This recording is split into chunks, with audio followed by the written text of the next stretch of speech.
এই দুটো পিকচার না ঠিক 1 বছর আগেকার তোলা, আমি যেই জিমে কাজ করতাম সেই জিমের। আর মর্নিংয়ে উঠে একটু পড়াশোনা করলাম, পড়াশোনা তো করতেই হবে ভাই। আর এইটা নিয়ে কিন্তু একটা ভিডিও কালকে আপলোড করেছি, দেখেছো তো?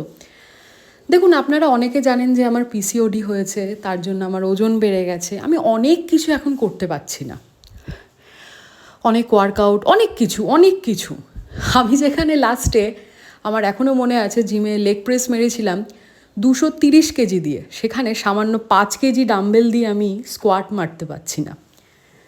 তার মানে কি আমি চেষ্টা করব না? অবশ্যই চেষ্টা করব ভাই।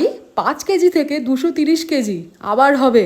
চলতে থাকুন, আপডেট দিতে থাকবো। জিম আবার জয়েন করছি, সুস্থ লাইফে ফেরার চেষ্টা করছি। যদি ভালো লেগে থাকে, আমি নিউট্রিশনিস্ট অঙ্কিতা বিশ্বাস এবং আমি একজন সার্টিফাইড ফিটনেস ট্রেনার। হেলদি টিপসের জন্য কি করতে হবে? চ্যানেলটিকে সাবস্ক্রাইব করে রাখো।